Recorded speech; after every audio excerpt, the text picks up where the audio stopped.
अस्सलाम वालेकुम dear student, उम्मीद करता हूँ आप सब खैरियत से होंगे। आज का हमारा जो लेक्चर है वो है इंसर्ट टैब पे, जो कि पिछले हम अपनी ग्रुप्स हैं, font group, paragraph group, style group के बारे में हम कुछ पढ़ चुके हैं। आगे आज हम पढ़ेंगे इंसर्ट टैब के बारे में। इंसर्ट टैब में हम क्या क्या कर सकते हैं। तो इसमें सबसे जो इम्पोर्टेंट चीज़ है वो है टेबल। तो टेबल को हम समझते हैं, टेबल क्या है और ये किस लिए यूज़ होता है। तो बेसिकली टेबल क्या है, टेबल में दो चीज़ें होती हैं। वो दो चीज़ें क्या होती हैं, वो ये होती हैं, एक हमारे पास कॉलम होती है, एक हमारे पास रो होती है। ठीक है, ये कॉलम्स कुछ इस तरह होते हैं और रोज़ कुछ इस तरह होती हैं। तो इसके अंदर और इसके अंदर हमारे पास सेल गिने जाते हैं। टेबल्स में एक सेल मौजूद होते हैं। सेल बेसिकली होता क्या है, the collection of row and column. Rows और कॉलम का इंटरसेक्शन हमारे पास सेल कहलाता है। ठीक है, तो टेबल बनाने के दो हमारे पास मेथड हैं। एक तो हम या तो उसे बता दें हमें कितनी रोज़ चाहिए, कितने हमें कॉलम्स चाहिए, उसे हम बता दें तो वो खुद ऑटोमेटिकली हमें जो टेबल है ड्रा करके दे देगा। सेकंड मेथड ये है कि हमें मैनुअली उसमें टेबल ड्रा करना पड़ेगा। तो देखते हैं कि टेबल हम किस तरह ड्रा कर सकते हैं। तो ये हमारे पास टेबल की जो कमांड है, यहाँ से हम ऑपरेट करेंगे। A table is a great way to organise information within your document. ठीक है, तो देखते हैं जी। ये टेबल है, ये मेरे पास कुछ बने बनाए पड़े हुए हैं कि आपको कितने चाहिए। तो बेसिकली ये इसमें 10 कॉलम्स हैं और 8 हमारे पास रोज़ हैं। ठीक है, अगर आपको इनमें से कुछ चाहिए हो तो आप यहाँ क्लिक कर लें। फॉर एग्ज़ाम्पल मुझे 3 बाय 5 का टेबल चाहिए, तो मैंने 5 बाय 5 का टेबल ले लिया। ठीक है, लेके मैंने जैसे क्लिक कर दिया तो ये देखिए 5 बाय 5 का टेबल मुझे मिल गया। ठीक है, इसके अलावा मुझे, अगर मुझे ये नहीं चाहिए, मैं चाहता हूँ मुझे 5 बाय 5 का नहीं चाहिए, मुझे 10 बाय 10 का चाहिए। ठीक है, 10 बाय 10 का तो मैंने ले लिया। ठीक है, कॉलम तो हमने 10 के ले लिए, पर जब रो लेंगे तो रो 10 की नहीं आएगी। रो हमारे पास टोटल 8 से ही है, हमारे यहाँ पर क्वांटिटी बता रही है। देखें, रोज़ हमारे पास 8 हैं। तो हम क्या करें, तो नीचे हमारे पास एक ऑप्शन आ रही है जो कि इंसर्ट टेबल।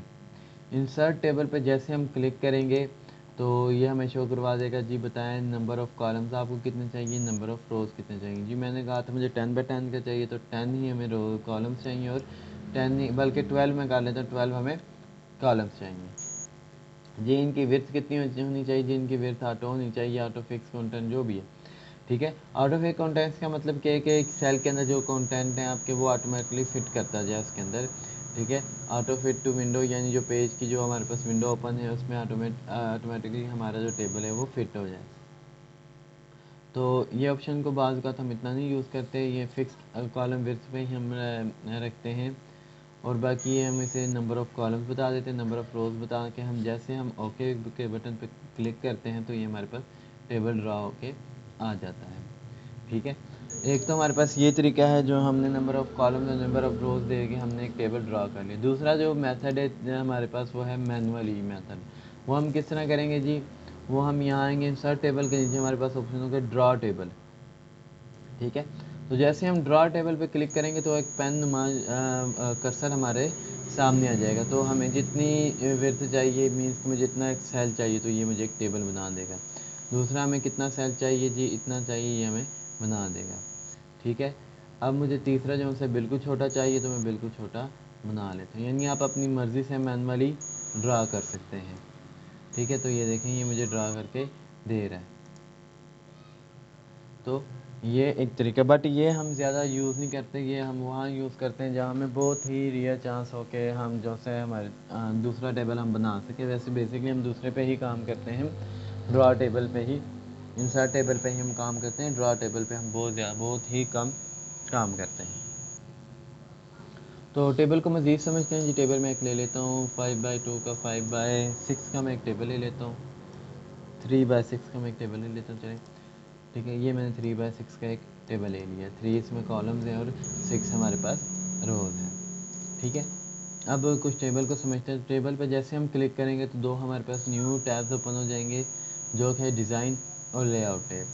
तो ये क्या है जी, फर्स्ट हेडर रो, जो हमारे पास हेडर रो है वो आप रखना चाहते हैं या नहीं, ये क्या है ये मैं आपको बारी बारी समझाता हूँ जब मैं ये डिज़ाइनिंग करूँगा। ये मेरे पास कुछ बने बनाए डिज़ाइन पड़े हुए हैं, तो इनमें से मैं कोई डिज़ाइन ले लेता हूँ जी। फॉर एग्ज़ाम्पल मैं ये डिज़ाइन ले लेता हूँ, ये नहीं इतना जी, मैं ये डिज़ाइन ले लेता हूँ, ठीक है, ये वाला डिज़ाइन मैं ले लेता हूँ, ठीक है।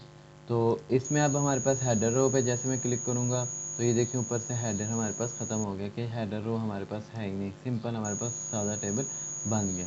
टोटल रोज़, ठीक है, जो हमारे पास टोटल रोज़ हैं वो भी ये जो है इस तरह हमें वाज़िया करके बता देगा, ठीक है। बाउंडेड रो, ये हमारे पास जो बाउंड्री है वो जो सी वो ख़त्म कर देगा टेबल्स की, ठीक है। फर्स्ट कॉलम लास्ट कॉलम ये बाकी आप खुद चेक कर सकते हैं। शेडिंग हमारे पास क्या है जी, टेबल्स में कलर फिल करने का काम आता है। फॉर एग्जांपल मैंने यहाँ कलर फिल करना है इस रो में, ठीक है, तो यहाँ मैं शेडिंग करूँगा जी, मुझे ये वाला कलर चाहिए, ये वाला, ठीक है। तो यहाँ से मैं कलर भी फिल कर सकता हूँ जितने टेबल्स में मर्जी चाहो, अपनी मर्ज़ी से टेबल फिल कर सकता हूँ कलर, ठीक है। एक ये, इसके बाद जो बॉर्डर स्टाइल है वो हम चेंज कर सकते हैं जी। देखते हैं बॉर्डर स्टाइल, ठीक है, बॉर्डर स्टाइल क्या है। तो ये डिफरेंट कलर के हमारे पास बॉर्डर पड़े हैं, मैं ये ले लेता हूँ जी। ये देखें, अब ये पेन है जी, आपको कौन कौन सा बॉर्डर ड्रा करना है आपने वो बॉर्डर पे बता देना है, बस सेलेक्ट करना है आपने, क्लिक कर देना है। अब मुझे यहाँ भी चाहिए और क्लिक आपने कर देना है, ठीक है। ये ड्रा का ऑप्शन हमारे पास चलेगा। इसके बाद डिज़ाइन में आते हैं, अगला बॉर्डर स्टाइल के बाद जो हमारे पास बॉर्डर की विड्थ है वो भी हम बढ़ा सकते हैं। फॉर एग्जांपल मैं ये कर देता हूँ तो दोबारा आपको ड्रा करना पड़ेगा। तो ये देखें एक बड़ी बॉर्डर हमारे पास ड्रा हो गया टेबल का। ये नहीं है, हमारे पास कुछ ड्रा हो गया।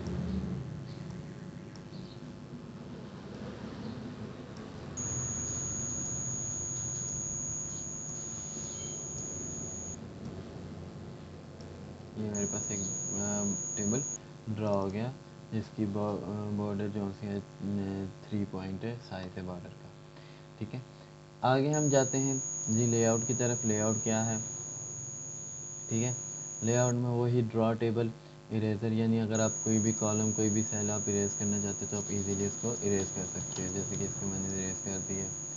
ये बेसिकली एक सेल हमारे पास बन गया इरेज हो गया, ठीक है। ये देखें, ये मेरे पास कुछ ये बन गया, ये कुछ इस तरह का मेरे पास टेबल बन गया, ठीक है। डिलीट आप यहाँ से डायरेक्ट भी डिलीट कर सकते हैं। फॉर एग्जांपल मुझे ये इरेजर की मदद से नहीं डिलीट करना, मैं चाहता हूँ जी मेरे ये हेड जो सा है ये डल हो जाए, ठीक है। ये सारे टेबल पे एक ही रो है, इसको मैं ज़रा सिंगल सिंगल कर लेता हूँ जी। मैं चाहता हूँ मेरे पास ये सारा जो है या ये सारा डल हो जाए, तो मैं जाऊँगा लेआउट पे जाके डिलीट करूँगा। डिलीट कॉलम भी मैं कर सकता हूँ, ठीक है। डिलीट सेल, अब मैंने क्योंकि सेल सेलेक्ट किया हुआ है तो मैं डिलीट सेल करूँगा, ठीक है।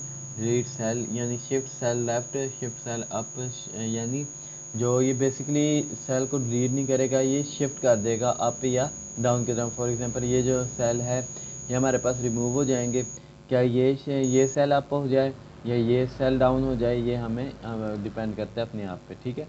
तो वो रिमूव हो जाएगा, ठीक है। तो इसी तरह अगर आप रो डिलीट करना चाहते हैं, आप यहाँ रो पे क्लिक करें, जो रो आप डिलीट करना चाहते हैं रो पे आप क्लिक करें, रो डिलीट हो जाएगी। कॉलम आप डिलीट करना चाहते हैं, आप कॉलम पे क्लिक करें, कॉलम आपके पास डिलीट हो जाएगा, ठीक है। और इसी तरह ये हमारे पास कुछ डिलीट टेबल, अगर आप सारा टेबल डिलीट करना चाहते हैं आप सारा टेबल डिलीट कर लें, ठीक है।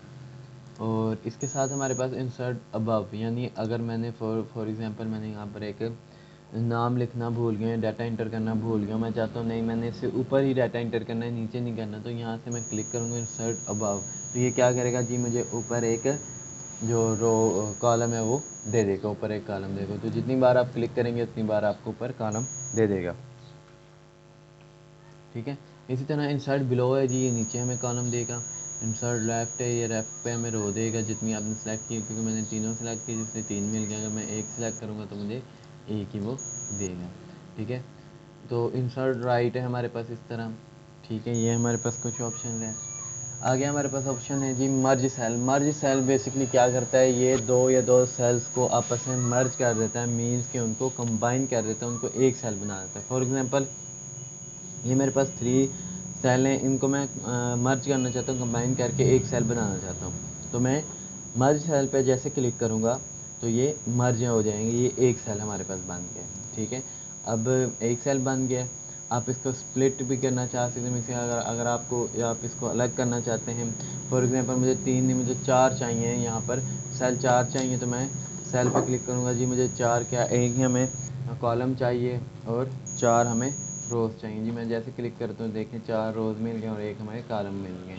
ठीक है, अब इसी तरह अगर आप स्प्लिट करना चाहें, हमें 4 कॉलम चाहिए, एक ही रो चाहिए, तो जैसे क्लिक करूँगा तो देखें 4 हमारे पास कॉलम्स बन गए और एक हमारे पास रोज़ बन गए। ठीक है, स्प्लिट टेबल यानी फॉर एग्जांपल मेरा टेबल यहाँ ख़त्म हो रहा है, मैं कहता हूँ इससे आगे एक नया टेबल शुरू कर दूँ, तो स्प्लिट टेबल करूँगा तो ये आगे न्यू टेबल मुझे बना देगा। ठीक है, ये स्प्लिट टेबल की प्रॉपर्टी थी। इसके बाद हमारे पास जो अगली प्रॉपर्टी आ रही है वो है इनके आपस में साइज़ और विड्थ ऑटोफिल। ठीक है, ये कुछ पोजीशनिंग है। फॉर एग्जांपल मैं यहाँ एक हेडिंग लिख लेता हूँ। ठीक है, तो मैं इसको मर्ज करता हूँ, हेडिंग लिखता हूँ डिजिटल वर्ड। अब मैं चाहता हूँ डिजिटल वर्ड में मुझे इस जगह पे नहीं चाहिए, मुझे सेंटर पे डिजिटल वर्ड चाहिए, तो मैं यहाँ सेंटर पे अप सेंटर पे क्लिक करूँगा, अप सेंटर पे आ जाएगा। मैं ज़रा इसका साइज़ थोड़ा बड़ा कर देता हूँ। ये साइज़ की प्रॉपर्टी मैं आपको समझा दी, देखें ना, अप सेंटर पे आ गया। मैं कहता हूँ नहीं अप राइट पे हो, अप राइट, मैं कहता हूँ नहीं अप राइट बॉटम पे हो। ठीक है, राइट मिड पे हो। ये हमारे पास कुछ अलाइनमेंट है टेक्स्ट की। ठीक है, जो हमारे पास अवेलेबल है। ठीक है, टेक्स्ट डायरेक्शन, आप टेक्स्ट की किस तरह डायरेक्शन करना चाहते हैं, वर्टिकली, हॉरिजॉन्टल, जिस तरह आपका दिल करे आप यहाँ से डायरेक्शन चेंज कर सकते हैं। सेल मार्जिन, आप सेल मार्जिन यहाँ से कम या बड़ा कर सकते हैं। ठीक है, सॉर्टिंग का ऑप्शन जो हमने पढ़ा हुआ है, और ये हमारे पास टेबल है। टेबल में हमारे पास एक और चीज़ है, ये आप एरो देख रहे हैं, ये क्या करता है जी, हमारे पास होल टेबल को सिलेक्ट करने के लिए यूज़ होता है। होल टेबल को सिलेक्ट करके आप कहीं भी मूव कर सकते हैं ईजीली, तो ये उसके लिए हमारे पास इस्तेमाल होता है। ठीक है, इसके बाद जो हमारे पास है, अगर मैं यहाँ लाता हूँ इसके बॉर्डर के करीब अपने कर्सर को लाता हूँ, तो कर्सर की शेप कुछ चेंज हो जाती है। इट्स मीन कि मैं इसकी लेंथ चेंज कर सकता हूँ अपनी मर्ज़ी से। अगर मैं यहाँ रहा हूँ तो यहाँ पे मेरी कर्सर चेंज, यानी मैं इसकी वेट भी अपनी मर्ज़ी से एडजस्ट कर सकता हूँ। ठीक है, तो ये हमारा टेबल है जो कि यानी इतना सिंपल है, इतना टफ नहीं है। आपको इस पर अच्छी खासी ग्रिप हासिल करनी पड़ेगी। अगर आपकी अच्छी खासी ग्रिप होगी तभी आप आगे एक्सेल शीट पे वर्क अच्छी तरह कर पाएंगे। ठीक है, तो उम्मीद करता हूँ आज का लेक्चर आपको समझ आ गया होगा। और पिछले लेक्चर में बाल बच्चों के असाइनमेंट आए, ये बाल बच्चों के असाइनमेंट नहीं आए। ठीक है, तो ग्रुप में आपको एक कॉन्टैक्ट नंबर मिला है न्यू। ठीक है, तो आपने क्या करना है, आपने जितनी भी आपके असाइनमेंट्स होंगी आपने ग्रुप में नहीं शेयर करनी, मुझे नहीं आपने शेयर करनी, जो आपको न्यू व्हाट्सएप नंबर मिलेगा आपने वहाँ शेयर करनी है। ठीक है, ग्रुप में व्हाट्सएप नंबर दिया जा चुका है, आप उस व्हाट्सएप नंबर को देखें। आपने आपकी जितनी भी असाइनमेंट्स हैं आप उस व्हाट्सएप नंबर पे सेंड करेंगे। ठीक है, आप जिस तरह आप पहले असाइनमेंट्स बनाते थे इसी तरह असाइनमेंट बनाएंगे, आपको एक असाइनमेंट फ़ाइल दी जाएगी। और एक बात जो स्टूडेंट बड़े कंफ्यूज करते हैं कि असाइनमेंट फ़ाइल में कोई भी चेंजिंग नहीं करनी अपनी मर्ज़ी से, हत्ता कि आपने कलर चेंजिंग भी अपनी मर्ज़ी से नहीं करनी। सेम जिस तरह आपको फ़ाइल दी जाती है आपने सेम इसी तरह फ़ाइल बना के MS वर्ड के फॉर्मेट में हमें सेंड करनी होती है। ठीक है, तो आज आपको न्यू नंबर दिया जा चुका है ग्रुप में जिस पे आपने असाइनमेंट सेंड करनी है, तो आपने उस नंबर पे असाइनमेंट सेंड करनी है। बाकी आपको कोई क्वेश्चन है, कोई क्यूरी है, ठीक है, वो आप मुझे पर्सनली या ग्रुप में आप चैट कर सकते हो। सिर्फ आपको नंबर दिया गया है सिर्फ और सिर्फ अपनी असाइनमेंट सेंड करने के लिए। ठीक है, और इसके अलावा बाल बच्चों की कंप्लेन है जी, टाइम नहीं दे पा रहे, लेक्चर नहीं दे पा रहे, तो लेक्चर की लिंक आप एक्सपायर नहीं होती, आप किसी टाइम भी लेक्चर ले सकते हैं। और असाइनमेंट की टाइम जो है 24 घंटे हैं। बाल बच्चे 24 घंटे के बाद सेंड कर रहे हैं। जो बच्चे 24 घंटे के बाद असाइनमेंट सेंड करते हैं एक दिन के बाद, तो उनकी असाइनमेंट एक्सेप्टेबल नहीं है। ठीक है, वो एक्सेप्ट नहीं होंगी। ठीक है, बाकी बाल बच्चों का प्रॉब्लम आ रही जी, हम फ़ाइल को सेव किस तरह करें। तो फाइल को सेव करने के लिए आपने क्या करना है, आपने ये एक बटन बना हुआ है, आप यहाँ पे क्लिक कर सकते हैं। ठीक है, एक फ़ाइल बटन यहाँ पे क्लिक कर सकते हैं। आपने जब इस पर क्लिक करना है इस बटन पे, तो आपके पास कुछ इस तरह का इंटरफेस आ जाएगा। आपने कहाँ सेव करनी जी, मैंने डेस्कटॉप पे मैं तो सेव करता हूँ। अगर आपने कहीं और करनी है आप यहाँ ब्राउज़र पे क्लिक करें, ब्राउज़ करें, ठीक है। ब्राउज़ करने के बाद आपने जहाँ फ़ाइल सेव करनी हो आप वहाँ पर फ़ाइल इजीली सेव कर सकते हैं। ठीक है। तो मैंने डेस्कटॉप पे करनी, तो मैं डेस्कटॉप पे करता हूँ। यहाँ पर आपने अपनी फ़ाइल का नेम देना है। फॉर एग्जांपल मैं अपनी फ़ाइल का नेम देता हूँ डिजिटल वर्ड। तो मैंने अपनी फ़ाइल का नेम दिया, ठीक है, वर्ड डॉक्यूमेंट्स में। ठीक है, इसको मैं यहाँ पर सेव कर देता हूँ। तो ये मेरी फ़ाइल सेव हो गई। अब मैं इसको क्लोज़ करता हूँ। क्लोज़ करने के बाद जब मैं ये देखें ये मेरी फ़ाइल पड़ी हुई है डिजिटल वर्ड, इस पर मैं डबल क्लिक करूँगा तो ये मेरे पास मेरी फ़ाइल ओपन हो जाएगी। तो ये देखें मेरी वही फ़ाइल ओपन हो गई है। ठीक है। आप इसकी शॉर्टकट कमांड है, इसकी शॉर्टकट कमांड है Ctrl+S। मैं आपको शॉर्टकट कमांड के ज़रिए करके भी दे देता हूँ फाइल सेव।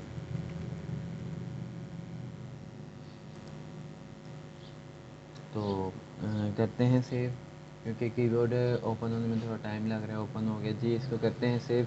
कंट्रोल के साथ जैसे मैं प्रेस करूँगा एस, तो ये मुझे वही फॉर्मेट दे देगा। सॉरी, हाँ। अब कंट्रोल के साथ जैसे मैं एस प्रेस करूँगा, नहीं वर्क कर रहा मेरा जी। जैसे मैं कंट्रोल के साथ एस प्रेस करूँगा तो ये मुझे ये सेव कर रहा है डॉक्यूमेंट, क्योंकि डॉक्यूमेंट मेरा ऑलरेडी सेव है। तो मैं वहाँ से मैं न्यू डॉक्यूमेंट क्रिएट करता हूँ एक। ठीक है। तो न्यू डॉक्यूमेंट क्रिएट करूँगा तो आपको सही समय लगे। Ctrl+N, जैसे मैं Ctrl+N करता हूँ तो ये न्यू डॉक्यूमेंट मेरे पास बन गया है। ठीक है। यहाँ मैं कुछ भी लिखता हूँ, मैं रैंडमली टेक्स्ट जनरेट करते हैं इक्वल रैंड। ठीक है। Shift bracket open bracket close और इंटर। तो ये मेरे पास पैराग्राफ आ गया हुआ है। ठीक है। अब मैंने इसको सेव करना है, तो जैसे Ctrl+S को मैं प्रेस करूँगा तो ये मेरे पास वही विंडो ओपन हो जाएगी। तो आप इसके मदद से भी सेव कर सकते हैं अपने डॉक्यूमेंट्स को। ठीक है। तो बार बार मैं एक ही चीज़ कह रहा हूँ कि आपने अब मुझे असाइनमेंट या ग्रुप में असाइनमेंट नहीं सेंड करनी। और अगर आपने ग्रुप में असाइनमेंट आपकी आई, ठीक है, या आपने मुझे मेरे पर्सनल नंबर पे असाइनमेंट सेंड की, तो वो असाइनमेंट जो ये एक्सेप्टेबल नहीं होगी। ठीक है। आपने जो आपको न्यू नंबर दिया गया है सर का, वो न्यू हमारे ट्यूटर हैं जिन्होंने आपके असाइनमेंट चेक करनी है और आपके पॉइंट्स लगाने हैं। आपने असाइनमेंट उनको सेंड करनी है। ठीक है। ग्रुप में आपको उनका नंबर दिया जा चुका है। ठीक है। बाकी कोई क्यूरी है, कोई क्वेश्चन है, एक मैं हूँ, एक हमारे पास मैडम है दूसरी। ठीक है। आप उनसे आप क्यूरी कर सकते हैं, मुझसे आप पूछ सकते हैं कोई भी क्वेश्चन हो। ठीक है। बट आप कोशिश कीजिएगा कि ज़्यादा से ज़्यादा क्वेश्चनिंग जो सी है वो ग्रुप में की जाए। ग्रुप में क्वेश्चनिंग करने का ये फ़ायदा होगा कि जो ग्रुप के बाकी मेंबर हैं उनको भी समझ लग जाएगी कि अगर हम ये मसला हो उनका भी, क्योंकि एक क्वेश्चन को ज़्यादा दफ़ा एक ही क्वेश्चन को रिपीट किया जाता है। तो कोशिश कीजिएगा ग्रुप में क्वेश्चनिंग की जाए, ताकि वो जो क्वेश्चन है अगर और किसी का भी वो क्वेश्चन है तो वो एक ही मरतबा क्लियर हो जाए, ना कि हमें बार बार एक ही क्वेश्चन का आंसर देना पड़े। ठीक है। तो उम्मीद करता हूँ आज की क्लास आपको पसंद आई होगी। इंशाल्लाह मिलते हैं अगली क्लास के में, तब तक के लिए अपना ख्याल रखिएगा। अल्लाह हाफिज़।